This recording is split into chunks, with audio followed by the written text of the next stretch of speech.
Saludos, les doy la más cordial bienvenida a esta última clase de geografía bíblica, en esta ocasión con el tema de geografía simbólica. A pesar de ser la última clase del curso de geografía bíblica, espero verlos muy pronto por aquí con nuevos temas, aunque sea fuera del récord oficial. Sin embargo, este conocimiento es tan profundo que me gustaría seguir compartiéndolo con ustedes. Dicho lo cual, vamos a comenzar. Les voy a compartir la pantalla para poder empezar este último bloque del curso que entrará dentro de la evaluación oficial. Para quien lo esté viendo después de que la evaluación haya concluido o quien no pertenezca a Poliandes, les invito a estar pendientes de poliandes.com, lugar en donde constantemente estamos ofreciendo conocimiento bíblico actualizado de excelente calidad para mejorar su formación como cristiano, como creyente y como hijo de Dios.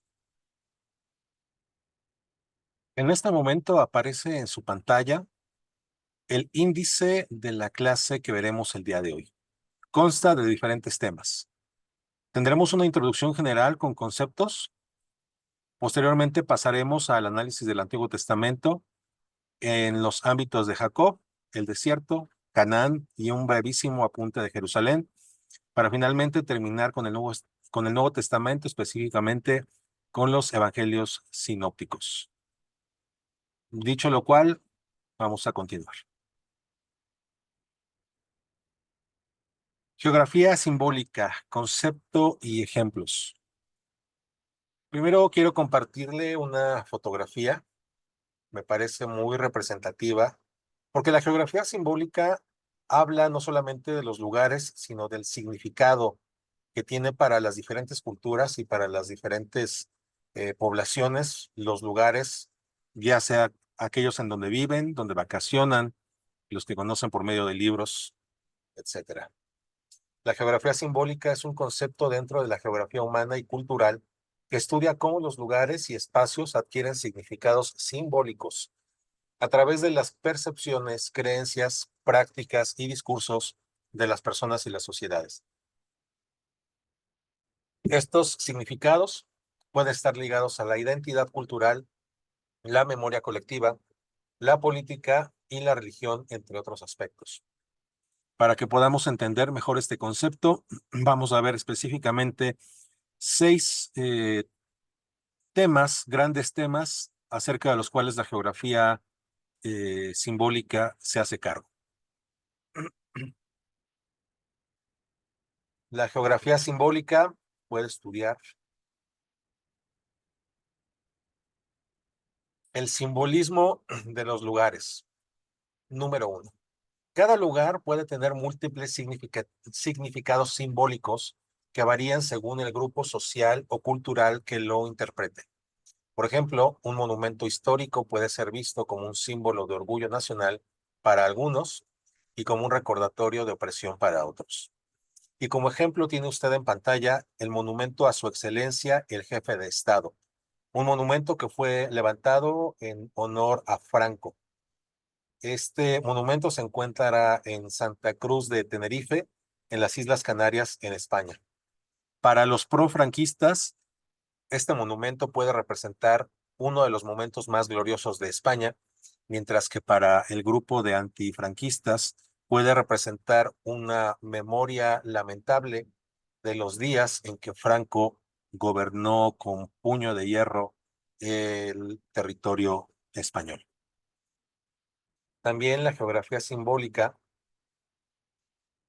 se encarga de analizar la identidad y memoria que promueven los lugares. Los lugares están estrechamente vinculados con la identidad de las personas y comunidades. Sitios como ciudades natales, campos de batalla o lugares sagrados contribuyen a la construcción de la memoria colectiva y la identidad cultural. Y estas dos frases son claves para este concepto: memoria colectiva e identidad cultural. Como podemos ver en la pantalla, tenemos un campo de concentración de Auschwitz, uno de los 3 que hay en esa región que se conservan total o parcialmente. Y este sitio en particular nos habla acerca de esta memoria colectiva, el mantener el recuerdo vivo para que las barbaries que sucedieron en ese lugar nunca más vuelvan a suceder. La geografía simbólica, entonces, se encarga también del estudio de estos sitios y de la manera en que contribuyen a que los seres humanos no olvidemos asuntos gratos o asuntos tristes, asuntos lamentables, así como la manera en la que se arraigan en nuestra identidad dentro de un grupo social o de un colectivo. Otro de los aspectos que abarca la geografía simbólica es o son los paisajes culturales. Los paisajes no son solo físicos, sino también culturales. Incluyen elementos naturales y humanos, y su interpretación depende del contexto cultural e histórico. Un mismo paisaje puede ser percibido de manera diferente por distintas culturas. Por ejemplo, tenemos Machu Picchu en Perú, como aparece ahí en la pantalla. Para la cultura peruana, Machu Picchu representa el lugar de adoración de los dioses de esta cultura específica, un lugar sagrado, un lugar con una gran importancia espiritual. Mientras que para la cultura de otro país o de otra región puede significar solamente un sitio hermoso, un paisaje hermoso, un sitio turístico, sin llegar a tener una trascendencia espiritual como para algún sector del pueblo peruano. Entonces, no para todas las culturas representan los paisajes la misma importancia. Otro de los aspectos importantes de la geografía simbólica lo tenemos en espacios como este, que es el Monumento a la Fundación del Partido, así se llama. Monumento a la Fundación del Partido se encuentra en Pyongyang, en Corea del Norte. Los tres elementos que tiene este elemento escultórico monumental son un martillo que representa a los obreros, una hoz que representa a los campesinos y un pincel que representa a los intelectuales y a los artistas. Se puede ver el tamaño monumental de esta construcción al identificar en el centro, aquí tenemos el tamaño de una persona que está custodiando este sitio. ¿Por qué a la geografía simbólica le interesan estos lugares? Bueno, porque la geografía simbólica estudia también la política del espacio. Esto es, la geografía simbólica también explora cómo el poder y la política influyen en la atribución de significados a los lugares. Los gobiernos y otros grupos de poder pueden manipular símbolos y lugares para legitimar su autoridad o promover ciertas ideologías. Y este es el caso. Es una especie de recuerdo del socialismo, sobre todo por el símbolo de la hoz, por los colores rojos que están ahí al fondo, por la monumentalidad como tal de la arquitectura. Y esto transmite el mensaje aplastante del Estado sobre la individualidad y transmite también la importancia de la colectividad.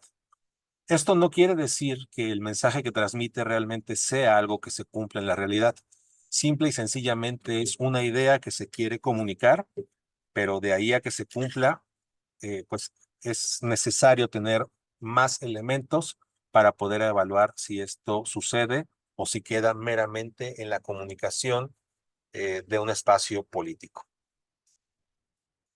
El quinto de los elementos que le importa a la geografía simbólica lo tenemos representado en dos fotografías. Esta primera tiene al fondo la ciudad de Gaza o la Franja de Gaza, una región de la Franja de Gaza, parcialmente destruida con un ciudadano de esa franja, muy probablemente árabe, transportando algunas de sus pertenencias. Mientras que la imagen que está a la derecha es una imagen de la ciudad de Tel Aviv siendo bombardeada una noche de octubre, cuando empezó esta nueva escalada del conflicto árabe-israelí. A la geografía simbólica le importan las representaciones y narrativas. Los lugares adquieren significados simbólicos a través de representaciones en literatura, arte, medios de comunicación y discursos políticos. Estas representaciones ayudan a construir y reforzar los significados asociados con los lugares. En estos casos, necesitamos preguntarnos, ¿qué es lo que me quiere contar el narrador de la historia? Y esta pregunta es fundamental y no podemos olvidarla porque hace una gran diferencia en cuanto a la geografía simbólica. ¿Qué es lo que nos quiere contar cada una de estas dos fotografías desde la perspectiva de su narrador? La de mano izquierda, vista desde el punto de vista palestino, podría interpretarse como una ciudad que ha sido destruida de manera injusta por un pueblo que ha ocupado el territorio de manera ilegal. Esa misma fotografía del lado israelí puede representar una ciudad que ha sido bombardeada porque custodia a altos líderes de Hamas. A la geografía simbólica no está dentro de su ámbito de competencia establecer cuál de las dos historias o de las múltiples historias es verdad, cuál es mentira o cuál es parcialmente verdad. Simple y sencillamente le corresponde conocer los relatos que se hacen acerca de los distintos lugares, asociarlos con esos lugares y conocer el contexto en el que estas historias fueron construidas para presentar los hechos sin llegar a juzgarlos. La fotografía del lado derecho, desde el punto de vista palestino, podría ser un Tel Aviv siendo parcialmente bombardeado como consecuencia de una ocupación ilegal, mientras que del lado israelí podría significar un bombardeo injusto por un pueblo que ha sido agresivo de manera irracional contra sus ciudadanos, contra los civiles. Insisto, a la geografía simbólica no le compete establecer cuál de las historias es verdad, simplemente le compete conocer y describir cómo estas narrativas se asocian con lugares y qué características tienen estos lugares de la geografía mundial para poder conmemorar esas historias que son asociadas a estos sitios.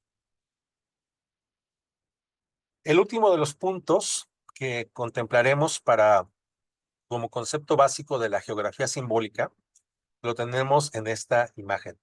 Pero déjeme leerle primero este texto que dice, los geógrafos simbólicos pueden estudiar una amplia gama de temas, incluyendo cómo se representan los lugares en mapas, cómo se utilizan los nombres de los lugares para expresar identidades culturales o políticas, cómo se construyen y perciben los paisajes urbanos y naturales.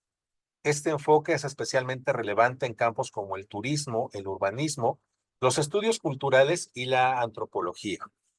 Y ahora sí, le explico qué es lo que está viendo usted en la imagen principal de esta diapositiva. El texto inferior dice, además, se modificó el nombre de la estación Puente de Alvarado de la línea 4 de Metrobús a México Tenochtitlán y de la avenida Puente de Alvarado, que ahora llevará por nombre Avenida México Tenochtitlán. Y esto conecta con el pequeño texto que leí originalmente. Quien aparece en la pantalla, la mujer que aparece en la pantalla, en ese momento era la jefa de gobierno de la Ciudad de México. El día de hoy es la virtual ganadora a la presidencia de México. En este momento estaba haciendo la develación de una placa en la que estaba cambiando algunos nombres de origen español como Puente de Alvarado por nombres relacionados con la cultura azteca, prehispánica azteca, específicamente los nombres de México Tenochtitlán o en el caso de la franja azul que aparece en el cartón hacia abajo, dice Zócalo Tenochtitlán. ¿Por qué el cambio de estos nombres? Porque la narrativa de este gobierno, siendo un gobierno de izquierda, eh, privilegia la memoria indígena de México, el país en donde vivo, yo soy mexicano. El gobierno de izquierda privilegia la memoria indígena a la memoria de los eventos sucedidos por los colonizadores españoles. Insisto, la geografía simbólica no le contribuye, no le compete establecer cuál de las dos historias o cuál de las dos posturas es la correcta, cuál es justa o cuál es injusta, no llega a ese nivel. Simplemente narra, describe, registra los eventos para que cada persona, de acuerdo a herramientas adicionales de otro tipo, de otra índole, ya sea filosofía, política, historia y demás, pueda establecer su propio criterio acerca de si los eventos que se están llevando a cabo son correctos, incorrectos, justos, injustos, necesarios, superfluos, banales, etcétera. Bueno, una vez establecidos estos 6 conceptos básicos o estas 6 propuestas básicas, regresaremos al menú principal para analizar los siguientes puntos.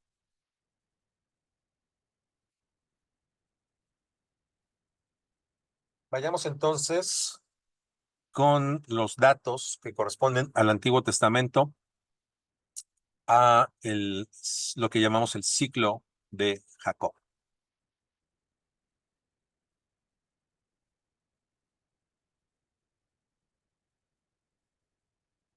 Esta imagen representa a Jacob y Esaú en el intercambio de la primogenitura por unas lentejas. Quien ha leído la historia ya puede identificar claramente quién es Jacob y quién es Esaú y de qué trató la historia previa a este encuentro.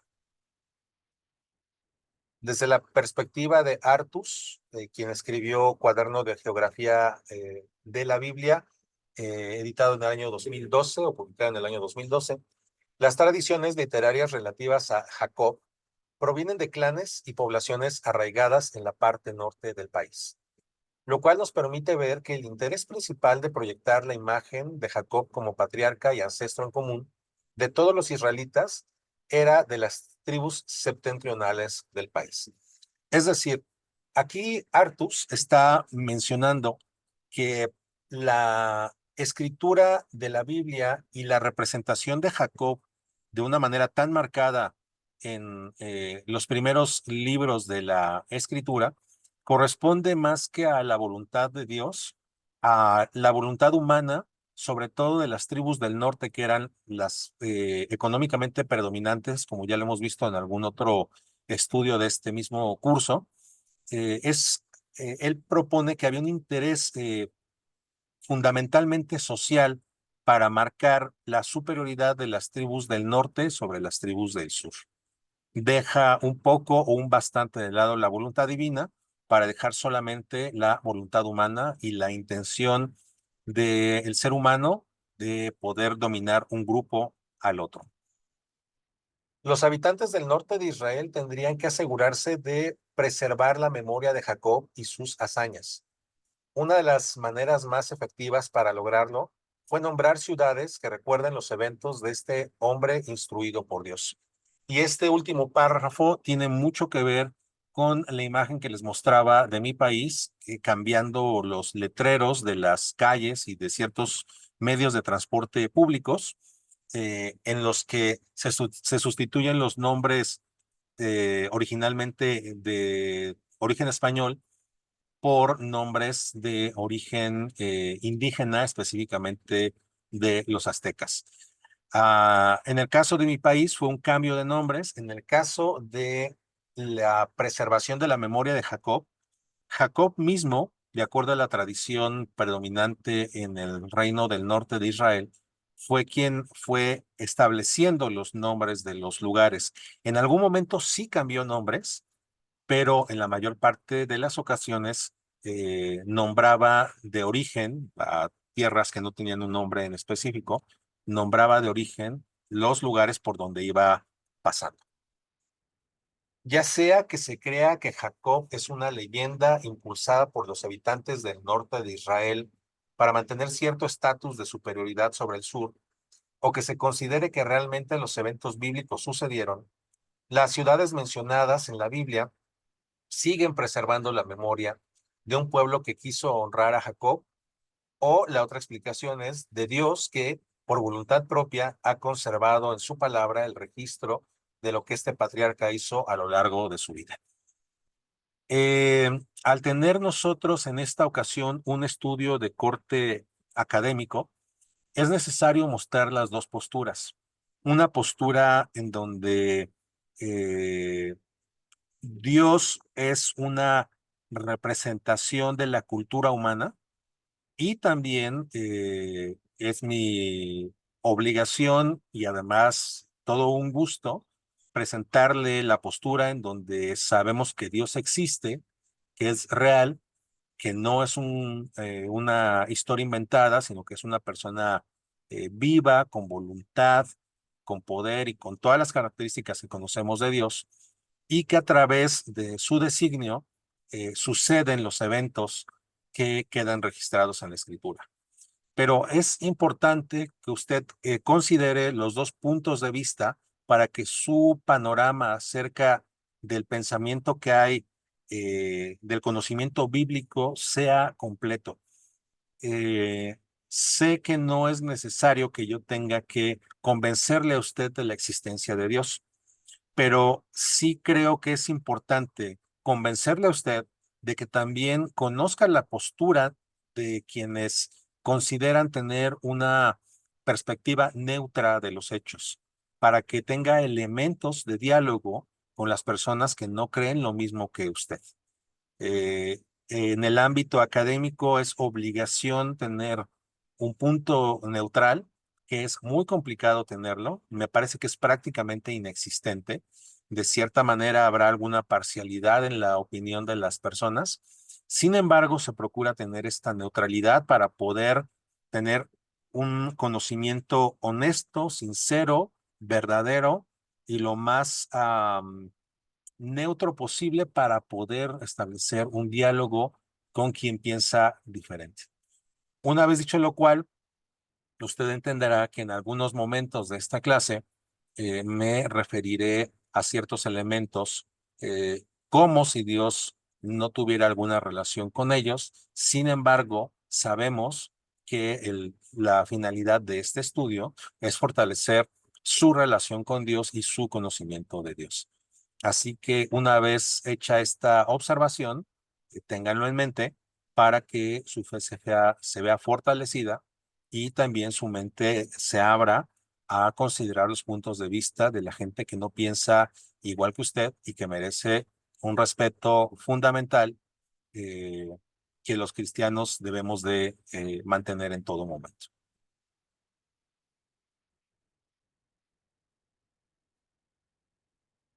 Le muestro brevemente eh, el mapa de los viajes o del periplo de Abraham, Isaac y Jacob, representados con diferentes colores. En el rectángulo que aparece hacia el centro izquierda de la pantalla, usted puede ver aproximadamente la región en donde se encuentra Israel, y este recuadro se centra principalmente en lo que usted ya puede identificar en este momento como la conocida ruta de los patriarcas. Ahora usted puede entender de manera plena por qué a esa ruta que atraviesa por el área montañosa de Israel se le conoce con ese nombre, y se nota de manera evidente que los patriarcas preferían recorrer a través de las montañas y evitaban el recorrido por la conocida Ruta de los Reyes, o o por la ruta conocida como la Vía Maris. Estas dos rutas alternas prácticamente no fueron empleadas por los patriarcas del pueblo de Israel. Esta imagen que está usted viendo en la parte superior de la pantalla, espero que la pueda identificar bien. La imagen que tenemos aquí, esto es el mar Muerto. Esto es el recorrido del río Jordán. Por acá arriba tendríamos al mar de Galilea, ya no alcanza a verse.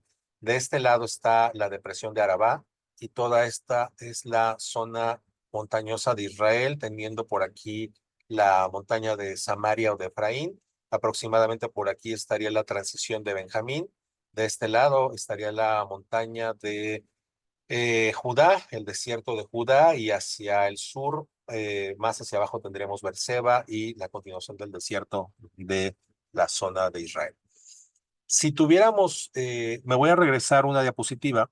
Esta vista que usted tiene actualmente en la parte superior sería el equivalente a que nosotros tuviéramos un dron o un helicóptero en esta región de aquí y tuviéramos la cámara apuntando hacia acá.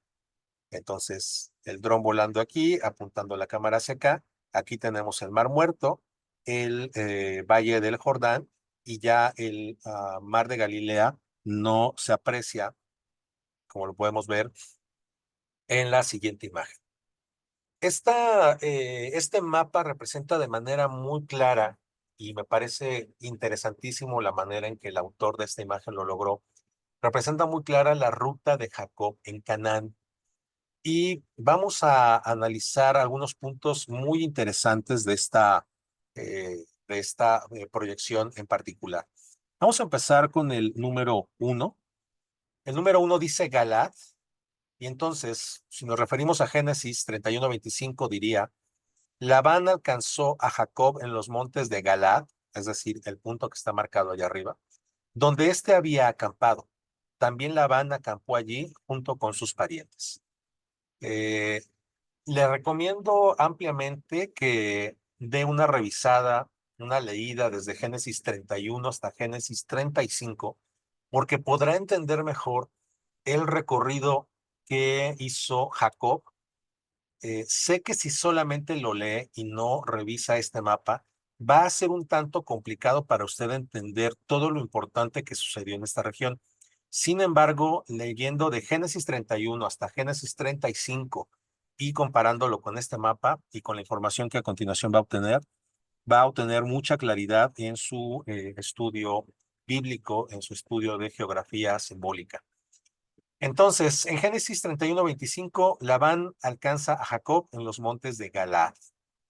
Ya sabemos que Labán era el suegro de Jacob y Jacob venía jugándose prácticamente de 14 años y más de servicio a su suegro.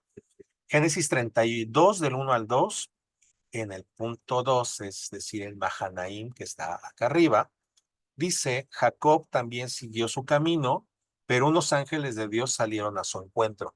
Al verlos exclamó, este es el campamento de Dios, por eso llamó a este lugar Mahanaim. Este pasaje bíblico habla acerca de la escalera en donde Jacob ve subiendo y bajando ángeles por una escalera. Entonces, cuando usted lo pueda revisar, tendrá un conocimiento más profundo de lo que estamos analizando en este momento. Punto número 3, Génesis 32:30. Jacob llamó a ese lugar Penuel, que está aquí, antes de atravesar el río Jordán, porque dijo, he visto a Dios cara a cara y todavía sigo con vida.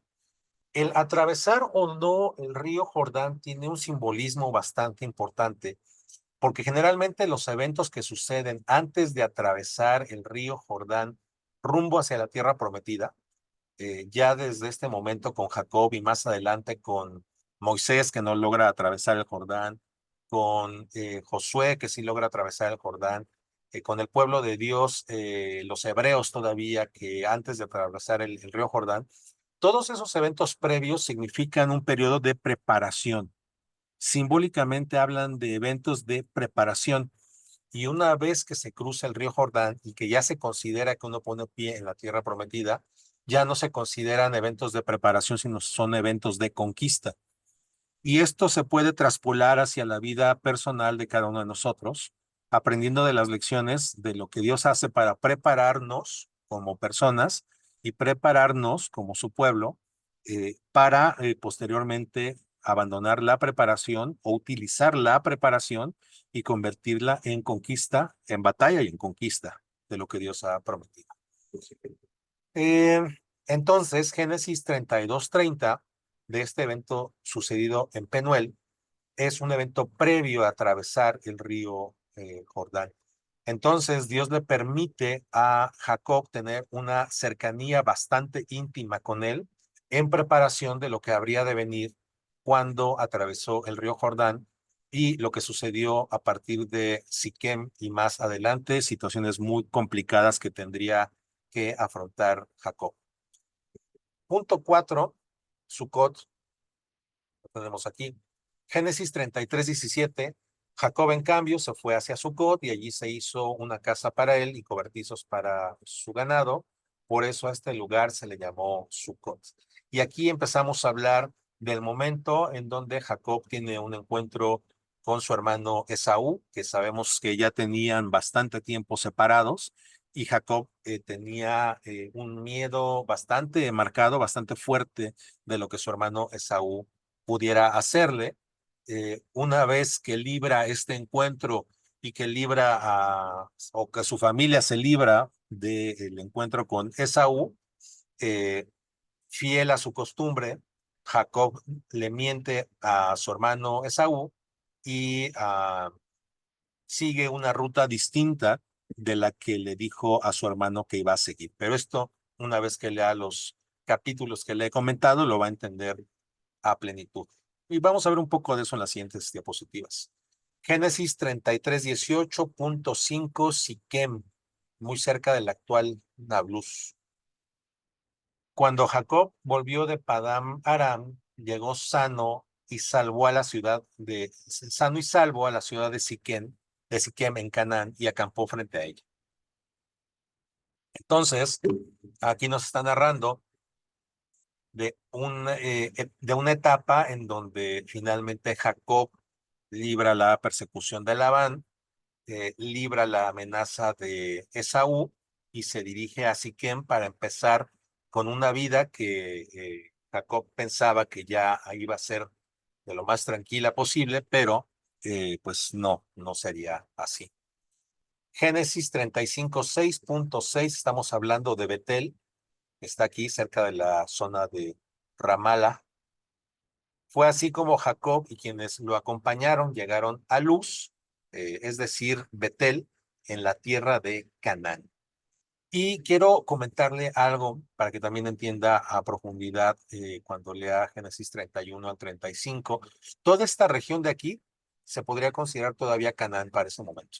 Era el país de Canaán, aunque no vivían solamente cananeos en esa región, vivían una serie de pueblos, que también veremos diapositivas más adelante, pero se podría hablar de alguna manera de una confederación de todos estos pueblos que habitaban la tierra de Canaán, en donde había jebuseos, heveos, eh, eh, cananeos, varios grupos que estaban relativamente federados o confederados para poder hacer defensa común de los temas que les importaban.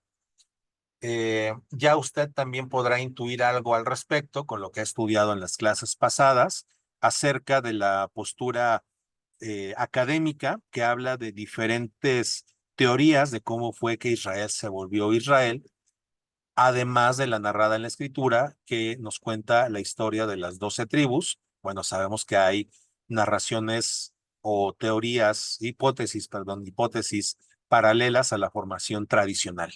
Bueno, hablando de una de ellas, que es la formación a través de una confederación de estados que luego se volvió Israel, pues Canaán podemos decir que es más o menos esa historia de pueblos étnicamente distintos, no compartían una raíz común necesariamente, pero sí compartían intereses para defender la región y evitar la invasión por parte de pueblos que no fueran parte de esta confederación de ciudades-nación. Los puntos 7 y 8, estábamos hablando aquí de Belén y Éfrata, o Efratá, depende la castellanización que uno quiera. Habla en Génesis 35 del 16 y el 19. Después partieron de Betel y cuando todavía estaban lejos de Éfrata, Raquel dio a luz, pero tuvo un parto muy difícil. Así murió Raquel y la sepultaron en el camino que va hacia Éfrata, que es Belén. Este mapa en particular señala a Belén y a Éfrata en lugares distintos, pero para fines de este estudio vamos a ir con el consenso de las opiniones que dicen que Belén y Éfrata es exactamente el mismo lugar. No son ciudades distintas, no son regiones próximas, son exactamente la misma ciudad. Vamos a seguir ese consenso, aunque hay quien pueda señalar que Belén y Éfrata son lugares muy cercanos, pero distintos. Pero para fines de este estudio vamos a decir que son exactamente lo mismo.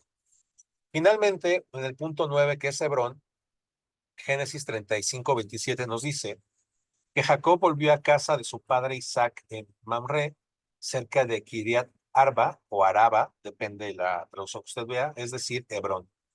Kiriat Araba y Hebrón, eso sí son la misma ciudad. Ahí sí no hay polémica, son exactamente el mismo sitio. Entonces, vuelvo a leer, Jacob volvió a la casa de su padre Isaac en Mamre, cerca de Kiriat Arba, es decir, Hebrón, donde también habían vivido Abraham e Isaac. O sea, era una ciudad con historia familiar común. Vamos a seguir sacando jugo a este mapa, está muy bien elaborado. Y ahora vamos a entender la traducción al español de cada uno de estos 9 lugares. Y esto es bien importante porque así como en aquel momento a las personas no se les daba cualquier nombre que a los padres se les ocurriera, era imposible que un hijo tuviera el nombre como ahora de Goku o de, pues, no sé, no vaya a ser que diga el nombre de alguien aquí, pero generalmente ya hay padres que se dan la licencia de ponerle a sus hijos nombres de caricaturas o de personajes eh, de moda, que pasan de moda y muy pronto. Bueno, en aquel momento los padres le ponían a sus hijos los nombres que tuvieran un significado de lo que querían para sus hijos. Fortuna, riqueza, bendición de Dios, o que narraran algún evento particular. Dios me ha escuchado, Dios Todopoderoso, Dios entre nosotros, en fin, una variedad muy amplia de nombres. Bueno, no solamente con las personas pasaba esto, sino con los sitios también. Entonces, en esta ruta que vemos trazada con una línea amarilla a lo largo de los sitios que, vamos a decirlo de esta manera, que fundó Jacob o que renombró Jacob, pues vamos a ir viendo cómo los nombres de cada sitio tienen un significado que recuerda lo que sucedió en cada uno de estos lugares. Empecemos con el número 1, que voy a decir la expresión más castellanizada. En el caso de Galat, significa monumento de piedras. Y una vez que usted lea Génesis 31,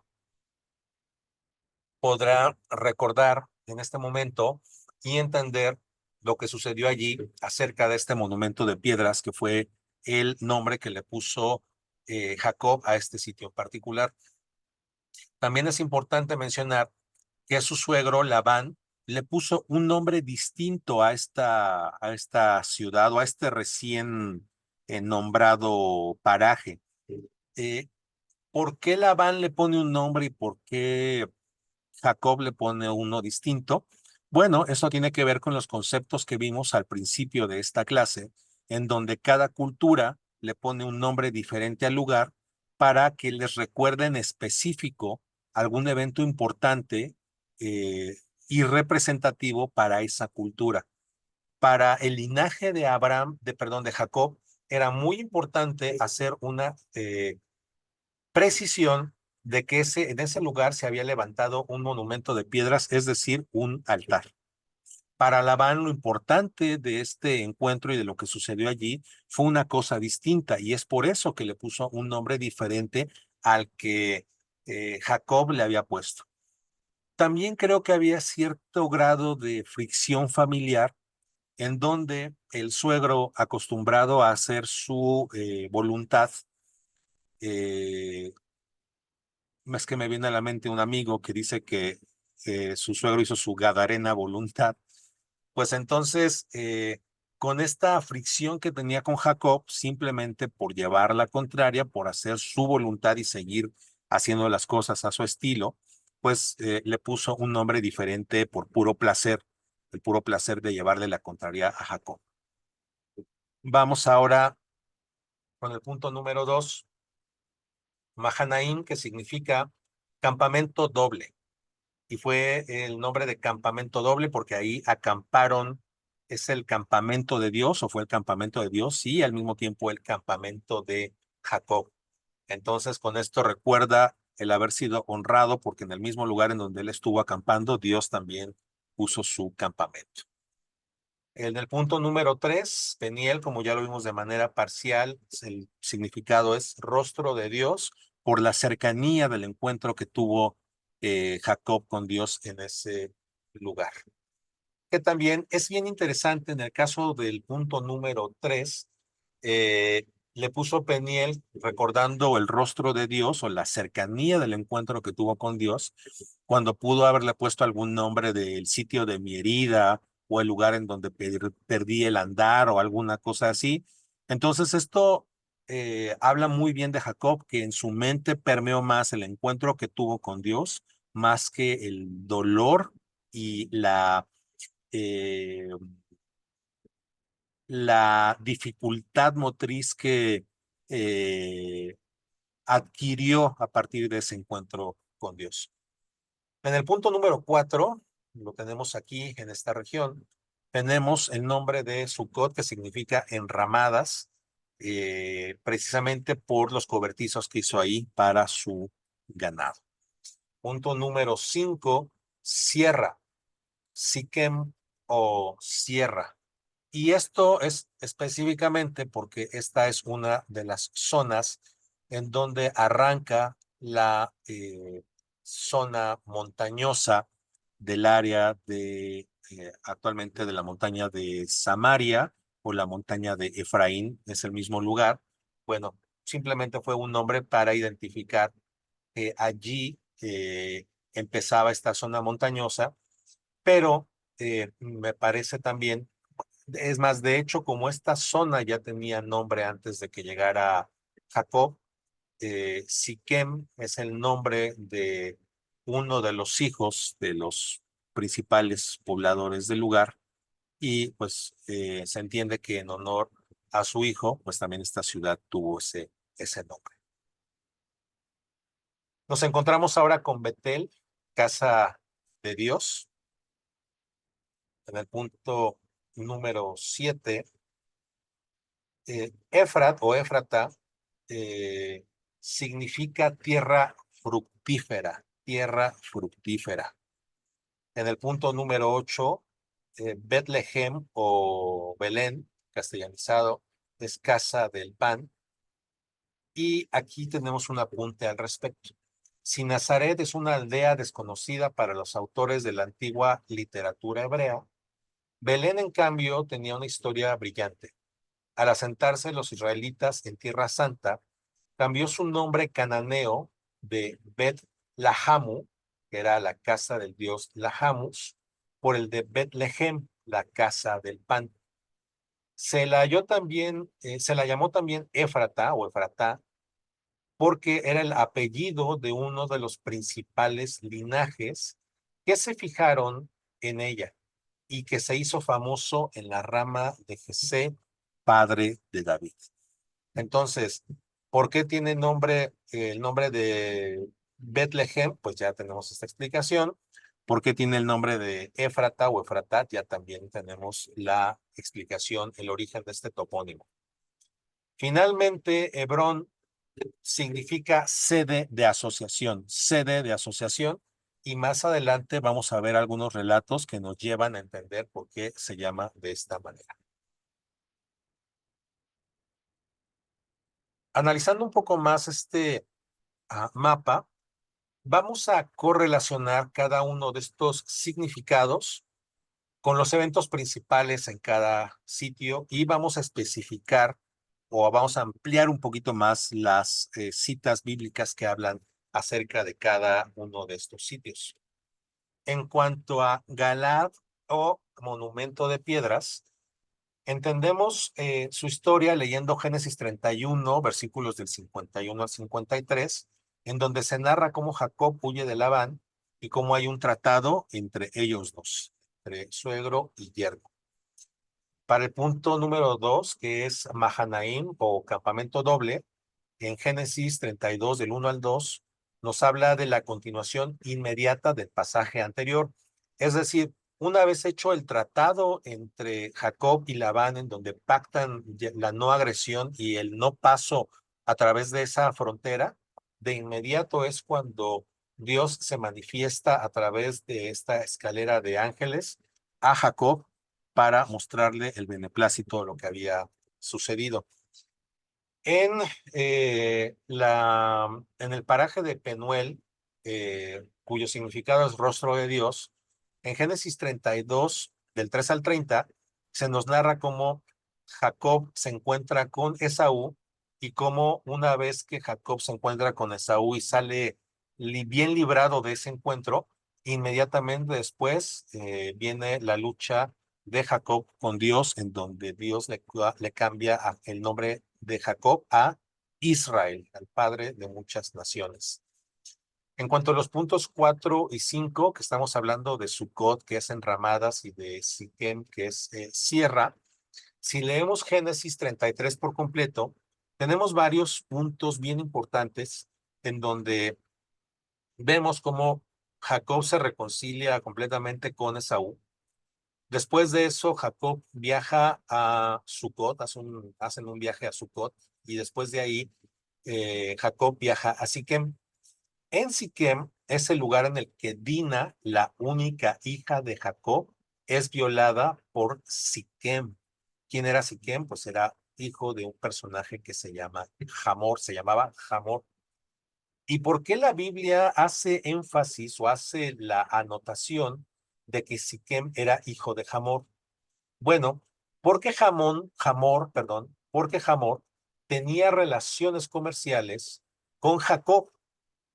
¿Cómo se establecen estas relaciones comerciales? Cuando Jacob le compra a Hamor la parcela para establecer un campamento al que llamó el Elohe en Israel, que significa Dios, el Dios de Israel.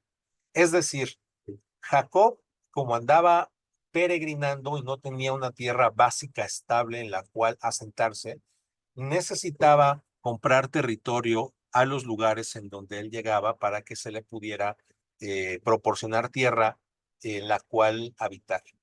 En este caso, eh, Jacob, al comprar la tierra a Hamor, tuvo ahí un compromiso importante en cuanto no solamente a la adquisición de la tierra, muy probablemente la adquisición de la tierra también incluía cierto grado de protección, eh, tal vez podríamos llamarlo de grado militar, o cierta colaboración de seguridad, porque en aquellos momentos las invasiones eran un día sí y al otro día también.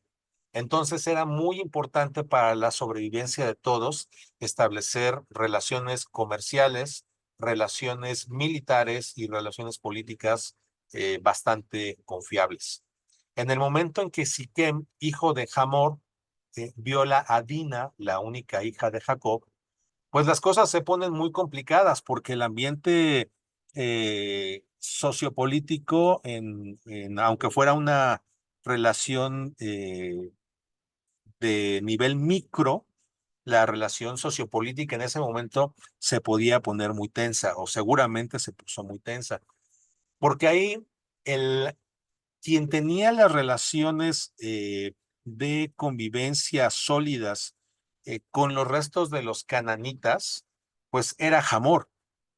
Entonces, Jacob necesitaba llevar una relación pacífica con Hamor si quería que Hamor no levantara revuelo entre las otras naciones o entre los otros pueblos habitantes de Canaán. No le convenía a Jacob tener alguna fricción con Hamor porque él era el visitante finalmente. Quedaba expuesto políticamente, quedaba expuesto comercialmente al no tener más comercio con la región o con los pobladores de ahí, quedaba expuesto militarmente, en fin, la situación era muy complicada para él si había alguna fricción con alguno de los cananitas de la región. En el punto número 6, Betel, que ya vimos que significa casa de Dios, Pues para poder entender bien este punto necesitamos leer, como se lo he recomendado antes, Génesis 34 y Génesis 35 del 1 al 15, para comprender primero el término Betel en esta historia. Una vez que lea usted Génesis 34 y Génesis 35 del 1 al 15, podrá entender el alcance de las relaciones comerciales que tenía Jacob con esta región y que se señalan en Génesis 34.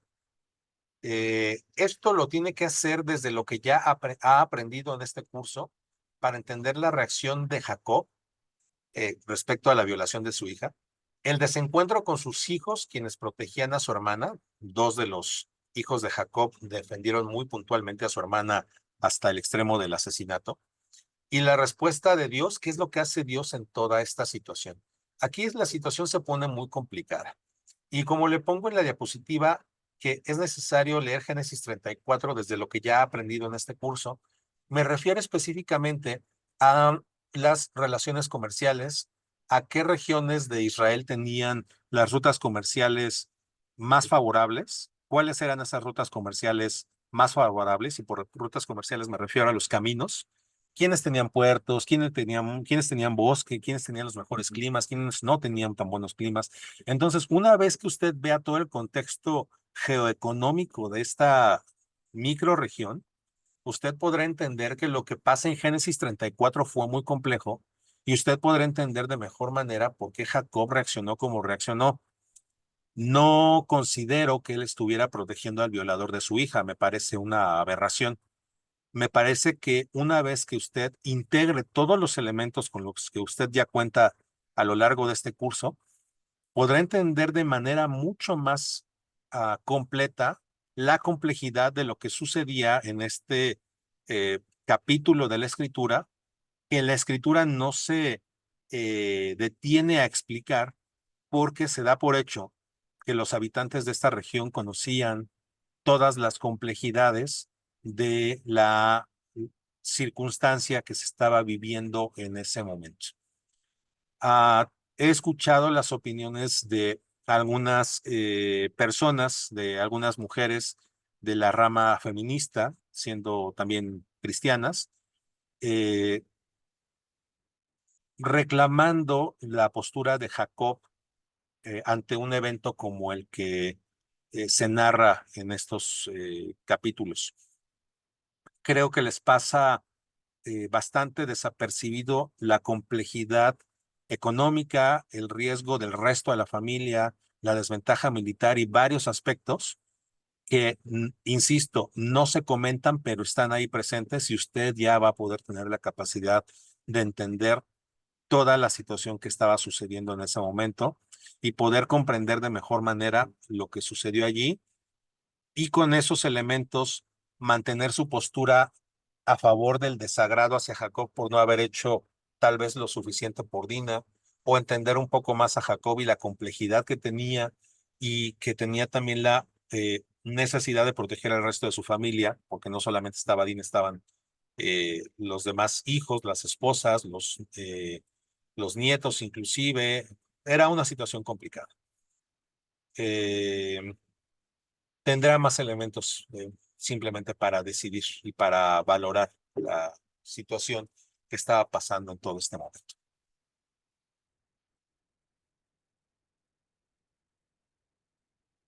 En cuanto a Génesis 35, del 16 al 20 y del 27 al 28, se comenta lo sucedido en Belén y en Éfrata, o Belén y Éfrata, que es lo mismo.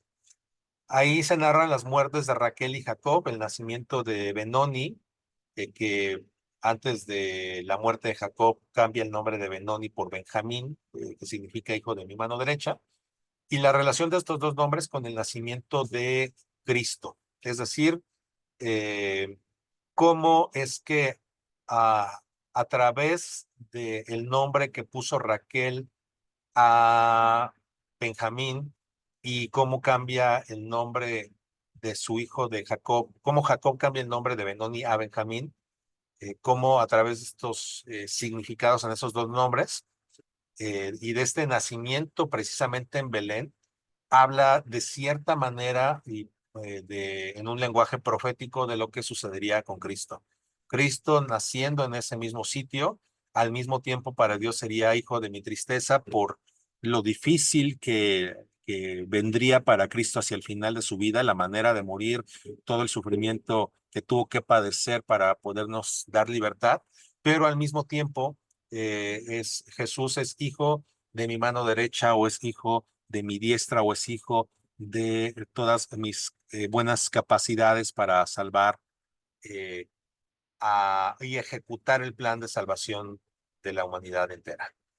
Éfrata y Belén son el mismo sitio, como ya lo señalamos, y ahí abajo aparece en un mapa de una enciclopedia, de un atlas bíblico, marcando a Éfrata y Belén justo en el mismo lugar. Por eso les digo que es el consenso de que no son dos lugares distintos, sino es el mismo sitio, aunque no todo el mundo está de acuerdo. Para el punto número 9, Hebrón o Kiriat Arba, que es el mismo, los dos nombres representan al mismo sitio, se puede entender a la luz de los principales acontecimientos que sucedieron en esta región, en esta ciudad de Hebrón. El primer punto es la residencia de Abraham. Hebrón es el lugar en donde vivió Abraham, el patriarca. Después de separarse de Lot, Abraham se estableció en la región de Hebrón, en el encinar de Mamre, como lo señala Génesis 13:18. Además es en Hebrón donde Abraham recibió la visita de tres hombres, que en realidad eran ángeles, que le anunciaron que su esposa Sara tendría un hijo. Este hijo sería Isaac. Esto lo puede encontrar usted en Génesis 18, del 1 al 15. Entonces, en Hebrón, Abraham vivió y en Hebrón recibe Abraham el anuncio de la llegada de su hijo Isaac a través de tres ángeles, o que uno de ellos se considera que es una cristofanía, es decir, el mismo Cristo, antes de ser conocido como Cristo, estuvo presente en este sitio dando el anuncio a Abraham de que la promesa que se le había hecho finalmente sería cumplida. ¿Qué otro de los eventos importantes en Hebrón podemos recordar? Podemos recordar a Caleb y la conquista de esta ciudad. Como recordará usted, Caleb fue uno de los 12 espías enviados por Moisés para explorar la tierra prometida antes de que el pueblo entero cruzara, bueno, no el pueblo entero, sino los hijos de esta generación pudieran cruzar el río Jordán. Esta ciudad fue recibida, o Caleb recibió a Hebrón como herencia después de la conquista de la tierra prometida.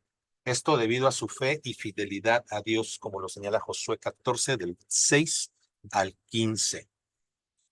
Otro de los eventos importantes en Hebrón, vamos a regresar a Abraham, es la compra de la cueva de Macpela, en donde Abraham compra esta cueva localizada en Hebrón como lugar de sepultura para su esposa Sara, así se narra en Génesis 23, y este sitio además se convirtió en el lugar de enterramiento de los patriarcas Abraham, Isaac y Jacob, así como de sus esposas Sara, Rebeca y Lea. Es decir, este sitio se convirtió en el mausoleo de los patriarcas. Otro punto importante, lo tenemos en el número 4, es la residencia de David y la capital del reino de Judá. Y esto es importante porque generalmente pensamos que David gobernó todo el tiempo desde Jerusalén y no es así. Después de la muerte del rey Saúl, David fue ungido rey de Judá en Hebrón y gobernó allí durante 7 años y medio antes de trasladar su capital a Jerusalén, como lo narra Segunda de Samuel 2 del 1 al 4, Segunda de Samuel 5 del 1 al 5, y durante este tiempo Hebrón fue la capital del reino de Judá. Es importante señalar que al ser esta la capital provisional, bueno, que en ese momento no se pensaba que fuera provisional, pero así lo fue, al ser la capital provisional de Judá, pues hubo el desarrollo de estructura militar, de estructura civil y estructura religiosa en ese sitio, la cual muy probablemente estaba en pie todavía cuando, y vamos al punto número 5, el hijo de David llamado Absalón se rebela. Absalón, hijo del rey David, comenzó su rebelión contra su padre en Hebrón Absalón se proclamó rey de Hebrón y conspiró para usurpar el trono de David. Esto lo tenemos en 2 de Samuel 15, del 7 al 10. Es decir, la rebelión de Absalón se materializó una vez que David ya estaba gobernando en Jerusalén. Y Absalón muy probablemente aprovechó toda esta estructura que recién les he comentado y que su padre desarrolló para poder tener los elementos necesarios que le permitieran gobernar al menos esta ciudad e intentar usurpar el poder al que había accedido su padre David. Esto es importantísimo, esto que acaba de aparecer en pantalla. Es importantísimo. Este recorrido de Jacob, el que ve en la línea amarilla que está recorriendo los puntos del 1 hasta el 9, es una toma de posesión simbólica del territorio donde fundó poblados o puso altares Jacob. Es decir, es una representación simbólica de que fue tomando posesión de cada uno de estos lugares o que marcaría la futura posesión de cada uno de estos lugares. Porque en muchos de ellos, Jacob elevó altares dedicados a Yahvé y esto le fue agradable a Dios. ¿Por qué esto es tan importante? Porque a lo largo de este estudio bíblico, de geografía bíblica que ha tenido, si usted recuerda los distintos mapas que hemos estudiado, la extensión de Israel generalmente abarca el territorio de estas zonas desde el 1 hasta el 9. No siempre las abarca todas, pero es muy común que abarque la mayor parte de ellas dependiendo del momento en la historia. Es decir, es como si en este momento Jacob estuviera haciendo un recorrido de lo que sería conocido como Israel a lo largo de la historia de la humanidad, incluyendo nuestros días. A pesar de que hay varias ciudades de este recorrido que actualmente se encuentran dentro del territorio cisjordano, que a pesar de ser Israel, pues se le otorga la autoridad palestina a su gobierno. Esto es algo más complejo, pero le invito a que lo busque, lo analice y profundice en este tema por su cuenta. Continuando con el ciclo de Jacob, aquí vemos una representación del encuentro entre filisteos contra israelitas. Para este momento, Palestina no existía.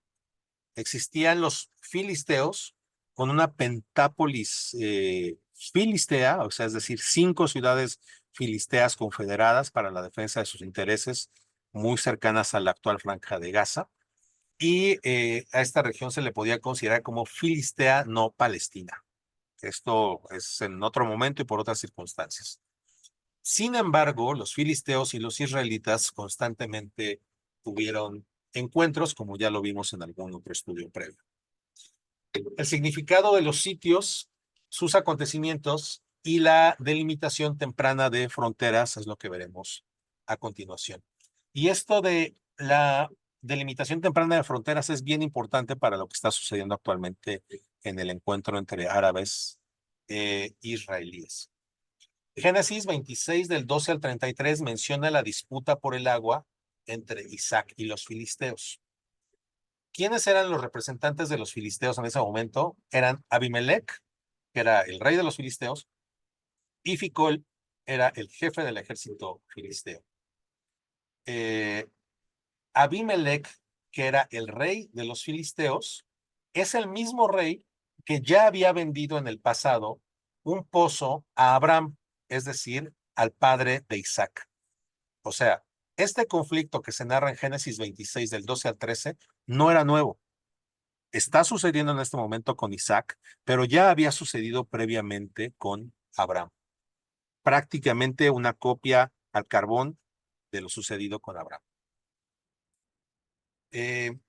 Tanto Abimelech como Ficol habían autorizado la estancia de Isaac y de todo cuanto poseía en sus territorios, es decir, en los territorios filisteos, específicamente en la ciudad de Gerar, en las proximidades de la Pentápolis filistea. Y hablando aquí de Gerar, le voy a mostrar lo siguiente. Usted puede profundizar acerca del estudio de Gerar dándole clic al link que aparece allí en pantalla. Eh, Voy a omitir esta parte para que usted lo pueda estudiar por su cuenta, pero puede profundizar más acerca de la ciudad de Gerar dando clic en el vínculo que va a tener en su material de estudio. Ahora, este pasaje, Génesis 26 del 2 al 33, es un claro ejemplo del significado histórico de los topónimos, es decir, de los nombres seleccionados para los lugares, elegidos para los pozos que estaban en conflicto en ese momento. Para que usted pueda entenderlo de manera profunda, le recomiendo muy encarecidamente que vaya a Génesis 26, del 12 al 33, lea este pasaje y pueda regresar a esta grabación que está observando usted en este momento. Póngale pausa si es que no ha leído este bloque en particular y regrese a esta grabación. Este pasaje, Génesis 26 del 2 al 33, menciona varios nombres. Uno de ellos es Esec. Esec es el nombre de uno de los pozos y ese pozo, al llamarse Esec, significa disputa, es decir, es el pozo de la disputa. Y usted va a entender en el versículo 20, segunda parte, por qué hubo esta disputa por ese pozo.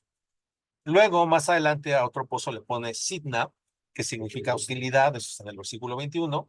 Y finalmente pone por nombre a un pozo como Rehobot, que significa espacio abierto, en el versículo 22.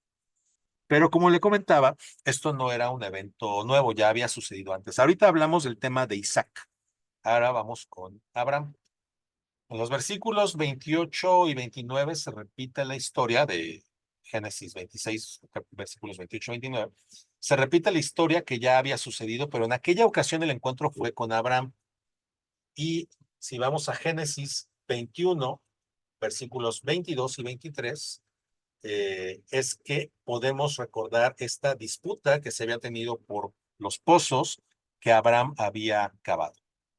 Si vamos ahora a Génesis 21, del 27 al 31, Abraham pone el nombre al lugar de esta región donde finalmente se pudo asentar después de las disputas por el agua. Lo nombra a este sitio Beerseba, que significa pozo del juramento. Cuando Isaac llega a esa misma región, de una manera simbólica, renueva el pacto que se había hecho en ese lugar con el mismo rey Abimelech. ¿Cómo hace este refrendo del pacto Isaac? Bueno, pues lo podemos ver en Génesis 26 del 32 al 33, donde al pozo que cava en ese lugar le pone simplemente el nombre de Seba, que significa juramento. Es decir, no ratifica como tal el nombre de Beerseba para toda la región, sino que poniendo el nombre solamente de Seba, la segunda palabra, la segunda parte del nombre de esta región, a ese pozo, él dice, Padre, lo que tú juraste que ibas a hacer, yo también lo juro. Aquí está el pozo con ese mismo nombre. Ahora, esto es lo más importante de esta diapositiva. Todo este conflicto y la manera de establecer estos límites es lo que marca de manera simbólica la frontera suroeste de lo que sería el territorio de la tierra prometida. O sea, en esta negociación que hubo entre israelitas y filisteos, con consentimiento de los entonces filisteos de que esa región se ocupara y que sería para los israelitas, en esta negociación se marca de manera simbólica el límite suroeste de la tierra prometida. Vamos hacia otra de las fronteras. Ahora vamos con la historia de Jacob y Raquel. Sabemos que Jacob, cuando conoce a Raquel, pues empieza a llorar de la emoción, de amor. Muy raro que alguien llore de amor, pero bueno, le pasó a Jacob por la belleza de Raquel. Y entonces, en Génesis 29, conocemos este encuentro de Jacob con Raquel y el posterior engaño de su suegro Labán, padre de Raquel, para casar a Jacob con Lea. Esta historia la conocemos, pero bastante. Estas fricciones familiares sentaron el precedente del límite de los territorios que más adelante afectarían a las generaciones de las tribus israelitas y de cierta manera hasta la definición del Estado moderno de Israel. Y vamos a ver por qué. En el capítulo 30 del Génesis, en los versículos 1 al 24, la competencia entre hermanas, es decir, entre Raquel y Lea, continúa hasta que finalmente la favorita de Jacob, es decir, Raquel, tiene a su muy esperado primogénito, a quien le pusieron José. Es desde Génesis 30:25 y hasta Génesis 31:21 que por órdenes del Señor, de Yahvé, Jacob abandona los territorios de Labán, su suegro, junto a sus esposas, concubinas, sirvientes y posesiones. Y aquí recordamos que Raquel se lleva los ídolos de Labán y que para Labán eran muy importantes, no solamente por un tema de pues, valor económico que pudieran tener estos idolitos de tamaño que generalmente eran bastante pequeños, sino porque se considera que estos ídolos representaban lo que actualmente conocemos como escrituras, pero escrituras no en un nivel espiritual, sino el documento legal que acredita que una persona es propietaria de un territorio, de una parcela. Entonces, sí, uno puede preguntarse por qué Labán salió con tanta eh, premura y con tanto nerviosismo para encontrar los ídolos que no encontraba. Y es que esta es la razón. Los ídolos en aquella época, estas pequeñas esculturas de los Baales, eran prácticamente el aval legal que garantizaba o que era testimonio de que una persona era propietaria de ciertos terrenos. ¿Cómo se podía establecer a través de estos ídolos o de estas figurillas de qué territorio, cuál era la extensión del territorio, quién era el propietario, quién lo había heredado? No lo sé, esa información sí no la tengo. Lo que sí sé es que era parte de una demostración legal de propiedad de territorio. Finalmente, en Génesis 31, versículos 22 al 55, el problema, el conflicto entre Labán y Jacob se resuelve. ¿Y cómo se resuelve? Estableciendo una frontera clara, frontera física de territorio, una frontera clara, con la promesa mutua de no agresión, de no traspaso de esa frontera. Esto lo podemos ver en Génesis capítulo 31, versículos 43 al 53. Y esto es lo más importante de esta diapositiva. Este pacto delimita simbólicamente la frontera de Israel al noreste de su territorio. Ya en la diapositiva anterior habíamos establecido un límite hacia el sur, ahora lo estamos estableciendo hacia el norte. Ahora, por lo que respecta a Jacob y a Esaú, en Génesis 32, perdón, 33:12, inicia la propuesta de Esaú de formar un solo clan de nuevo. Es decir, Esaú invita a Jacob, es más, ni siquiera lo invitó, prácticamente le ordenó que lo acompañara y se entendía que la intención de Esaú era formar de nuevo un solo clan.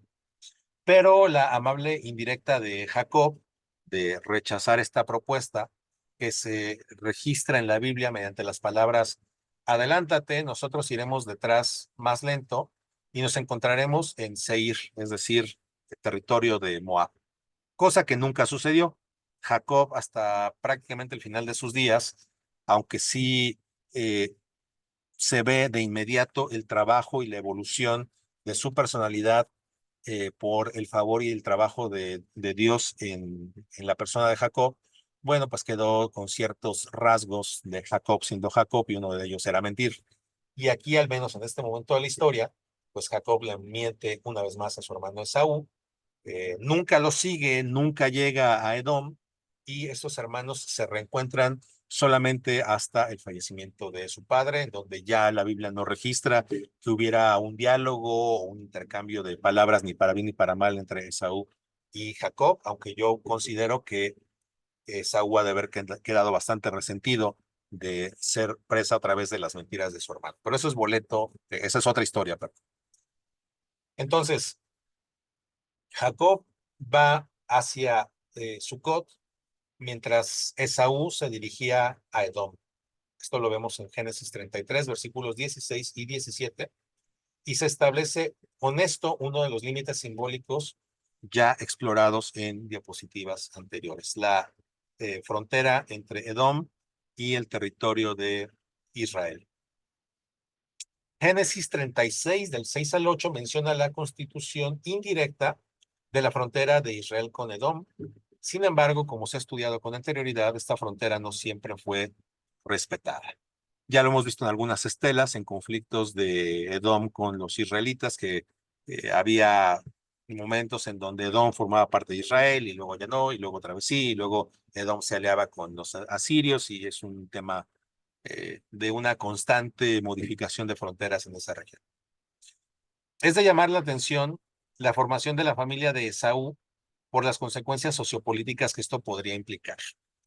Vamos a entrar en el punto en donde Dios dijo de manera muy clara que el pueblo de Israel no se mezclara, no se casaran los hombres con las mujeres de otras culturas.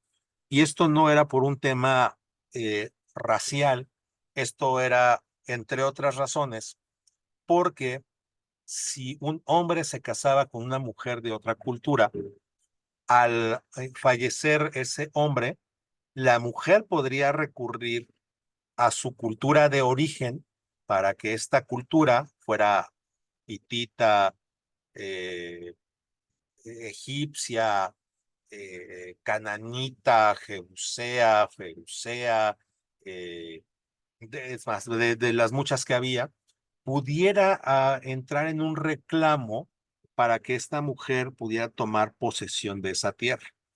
Aunque las reglas de sucesión de los judíos eh, eran muy claras y están establecidas perfectamente en la Torá, esto no implicaba que hubiera un reconocimiento total de la cultura de la que provenía la mujer, por lo cual podía entrar, podía haber un problema político por estos asuntos de sucesión.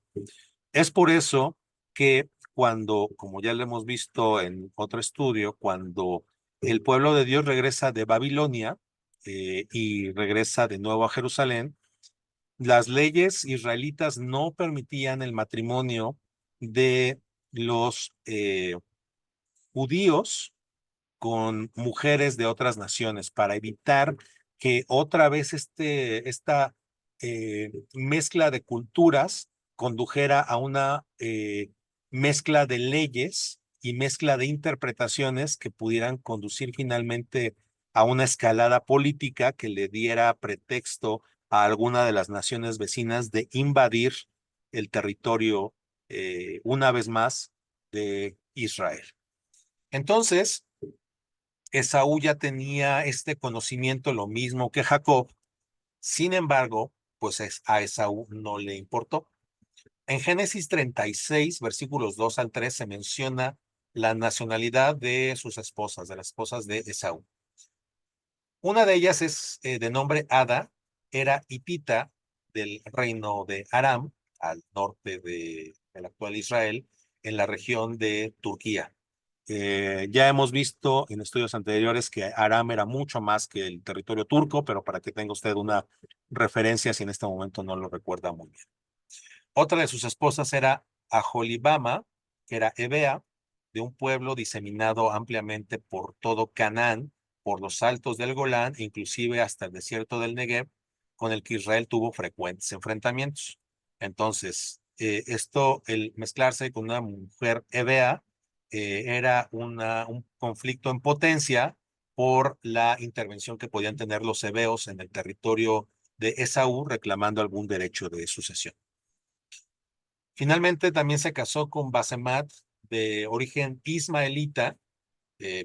Sabemos de la historia de Ismael, de la que se habla también en Génesis 28, versículos del 6 al 9, pero en esos versículos no se menciona a esta mujer como Basemat, se le menciona como Mahalat.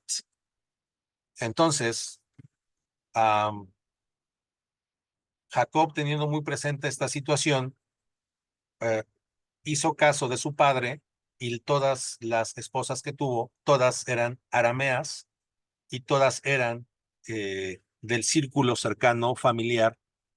Esto con la intención de que en lugar de entorpecer la posesión de la tierra, se pudieran hacer alianzas entre familiares para poder expandir la tierra y para tener influencia política en la región. Entonces, esa es la gran diferencia entre las decisiones de Esaú y las decisiones que tomó Jacob.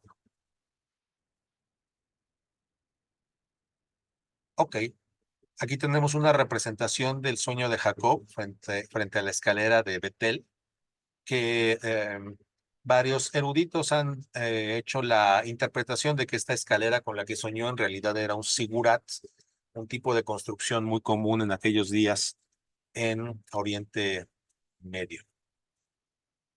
La geografía simbólica contribuye en el caso de Jacob a afirmar su autoridad sobre el conjunto del reino del norte y del sur, de modo que todos reconozcan en él a un antepasado común en el que se cumplen las promesas de Yahvé, Dios de Abraham, de Isaac y de Jacob, como queda asentado en el Éxodo capítulo 3, versículo 15.